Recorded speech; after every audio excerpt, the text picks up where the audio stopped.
All right, and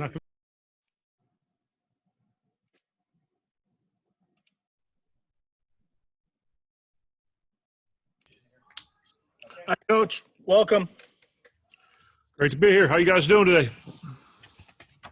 We'll go straight to questions, and we'll start with Ryan Thorburn from the Register Guard. Hey, Joe. How are you doing? Good, Ryan. How you doing? I'm doing well. One thing I've noticed from my kids during this whole thing is some teachers are very adaptable, very good at Zoom. Others are a disaster. What was kind of your approach to making a connection with your players, you know, having such a short spring and especially the young quarterbacks? What was kind of your approach to connecting and getting these guys to remote learn? Yeah, there was certainly ample time for us to master the Zoom calls. So, yeah, we were making great progress and great headway through spring ball, I thought, you know, and getting to install the system and getting to know the guys, and then obviously was cut short. But, you know, like anything, as a teacher, you know, generally speaking, they don't care how much you know till they know how much you care, you know, and I think getting to know each kid and kind of learn a little bit about their background, where they're from, you know, their families, all those things, and then you get into the teaching part of it. So, you know, you try to take a little bit of each meeting and kind of make it non-football related, you know, usually at the beginning or the end, just to kind of talk about, you know, what's going on in our lives and things like that, and then get into the football part. But, you know, I think for not being able to be in person for quite some time, that we were able to, you know, do a good job building those relationships. Next question is James Kripia from the Oregonian. And James is giving me problems on the mute, Coach. I apologize. It takes me. There we go. Eventually, Todd will work this out. Good to see you again, Joe. Hey, James. To the offensive line, obviously you have to replace all five. And when we left things off in the spring, you knew you had to replace four.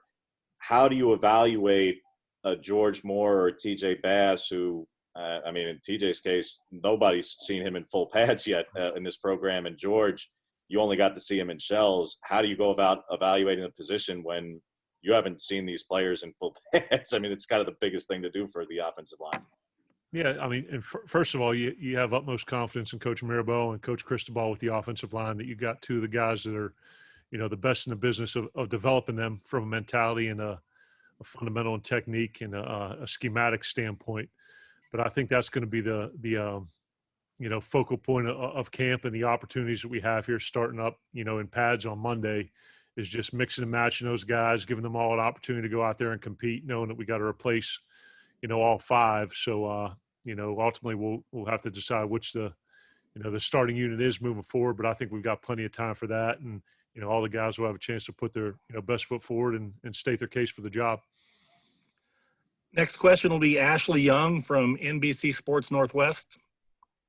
Hi, Coach. I know it's only day 2 of camp, but what has surprised you the most about this team so far? Whether it's a specific players, personnel group, Cristobal's electric whistle, what has stood out to you? Yeah, you know, it's kind of been gym class the first 2 days. You know, we've been in, you know, shirts and shorts, no pads. So, you know, some of the physicality part of it is you know, that'll pick up as camp goes on. But I think the thing that's impressed me the most, not only through these first 2 practices, but, you know, throughout our time here when the kids returned, you know, during the time we were away and you know, when we were here in spring ball, is the culture of the program. These kids are incredibly resilient. You know, they don't make excuses. There's a great singleness of purpose. There's an awesome camaraderie. So there's every reason in the book right now for you know, a team or a program or a player to kind of, you know, find a way to, you know, make an excuse. And I think the culture of this program and our team is what I've been most impressed with so far. Next question, Max Torres from Scoop Duck.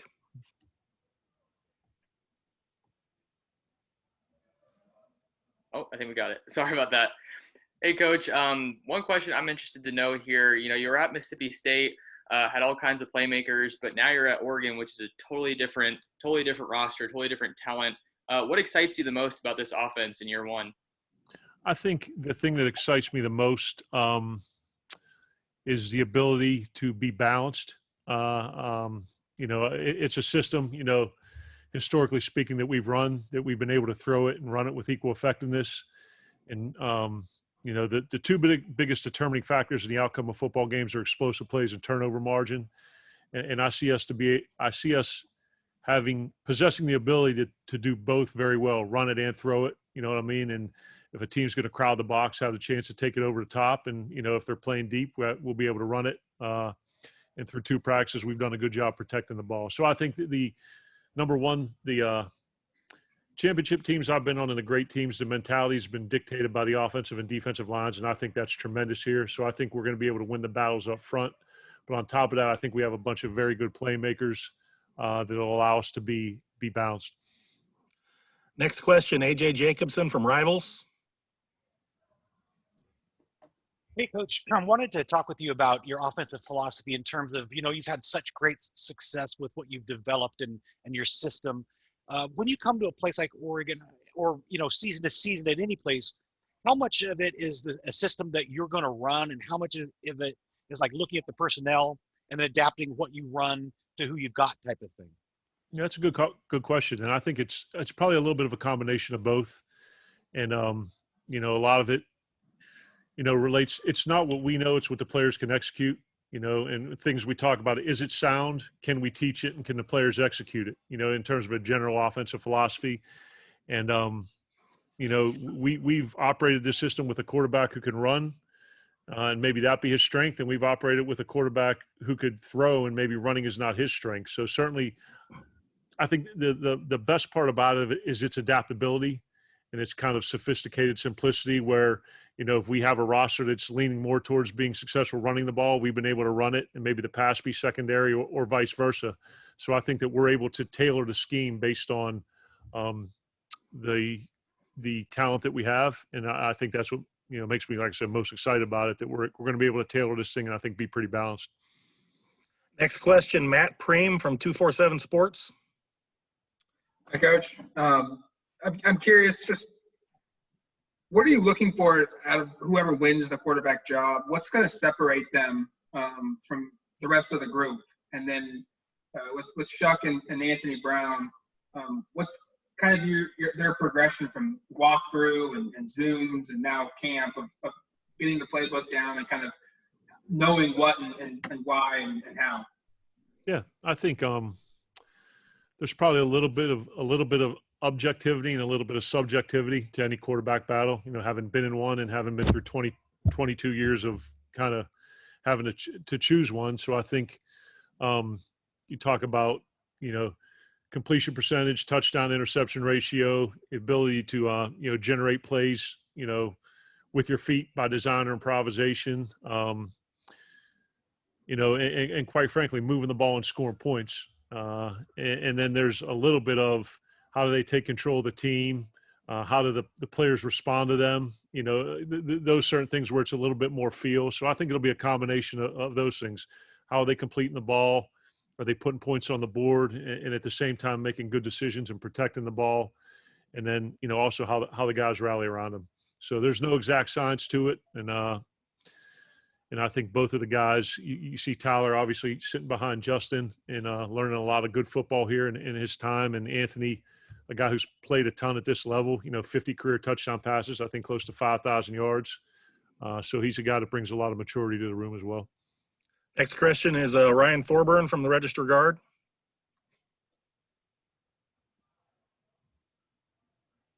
Mute Ryan. Okay. Joe, Coach McClendon also arrived from the SEC. What's kind of the dynamic between you two starting out together at Oregon? How's that relationship going?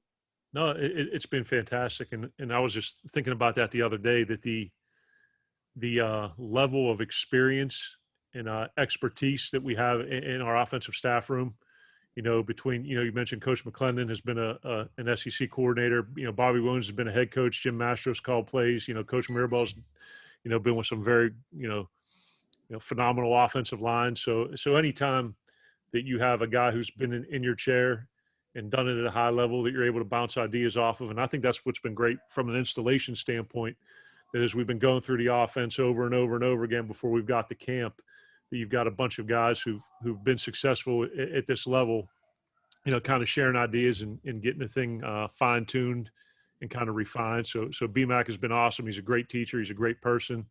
And, to have someone who's called plays in the SEC be in the same room with you, I think that's an incredible positive. Next up is James from the Oregonian.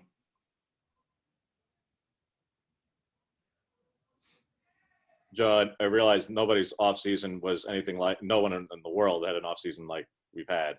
But for the quarterbacks going forward for this competition, have you ever had anything like, I know last year you had a grad transfer, but Tommy knew everything in your system, knew all the terminology. Here, you have a grad transfer who's going to have 4 weeks. You have a returning player who you only had 4 practices with. Have you had anything like this? And is Getsy the only other transfer quarterback you had in your career?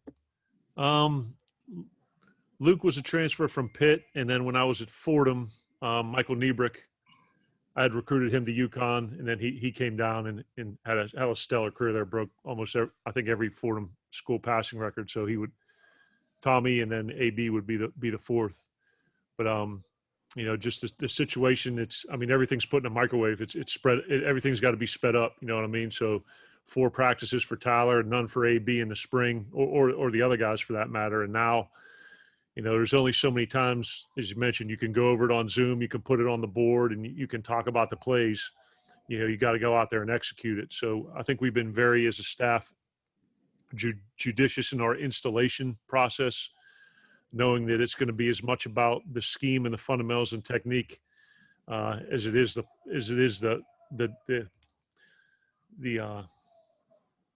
amount of the play, so to speak. You know what I mean? So I think in a shortened down time frame, not just for the quarterbacks, but for the offense and the team in general, we're really going to have to know what we do well very quickly and get a bunch of reps of that before the same game. So I think that's the challenge for the quarterbacks and for the offense in general, that there's only so many practice opportunities, and you got to really kind of trim down what you do to what you're going to do very well, and work it over and over again. Next question, Eric Scopel from 247 Sports. Hey, Joe. You guys carry 6 quarterbacks this year. I know we're going to spend a lot of time talking about Tyler and Anthony. Can you evaluate, the skill sets of the other 4? And I guess maybe one of them battles for the starting job. But just if that's not the case, what value do they get, or what do you want to see from them this season? Yeah, I think the biggest thing there is you see a lot of talent and a lot of inexperience. A lot of young guys. Some do things better than others. Some are thrown in a little better. Some are running a little better. Some understand the system a little better. So with Tyler and Anthony getting the the 1s and the 2s reps, we're trying to mix all those guys in with the 3, and like everything in the program, we're just it's about player development. So making sure they understand what they're doing and why they're doing it, and keep working on their fundamentals and technique, and just making sure we're developing quality depth at the position. We have time for 2 more questions. We'll go with Jacob Archer from Scoop Duck. Hey, Coach. So, of course, over your coaching career, you've had the chance to coach a bunch of really, really talented receivers. And just looking at the depth at the receiver position and in that room currently, what's it been like this offseason? Of course, it's been really weird with everything and everything over being Zoom and stuff. What has it been like just trying to evaluate the different players in that room and just kind of seeing how they fit and how ultimately you're going to utilize them come week 1? Yeah, you get to see them run around when we were doing conditioning. So there's a bit of an evaluation of athletic ability. Not much in terms of walkthroughs aside from, assignment correctness. So I think, with what we saw in spring and building off of that, and then what we're going to do here going through camp, I think there's a bunch of guys who are capable, guys who have made plays at this level, and then some young guys behind them that have an opportunity to, do the same. So, kind of like they just need a ton of repetitions and a ton of opportunities, and, continue to get better as camp moves on. Last question will be from Kevin Wade of 247 Sports. Hey, Coach, thanks for doing this. Just curious what your assessment of the tight end position and who's standing out right now through the spring, the summer walkthroughs, and now 2 days into camp. Yeah, I think the thing that stands out is the depth of the position. You go down and, from top to bottom, there's a bunch of guys. And in the system, we want the tight end to play like a receiver when the ball's thrown to them and like an O-line to them when it's handed off. And I think, you have some guys that, are able to do both of those things well. And just like anything, it's hard for me to make a hard and fast evaluation, since we had 4 practices like 6 months ago, and now we've had 2. So I think, once again, a bunch of talent, a bunch of depth at the position, guys with varying skill sets, and we're just going to keep, firing a million reps at them and, evaluating them and, give them an opportunity to prove themselves and help us get better as an offense and a team. Thank you, Coach. Appreciate it. We'll talk to you again soon. Awesome. Thanks, guys. Everybody have a great day. Appreciate you.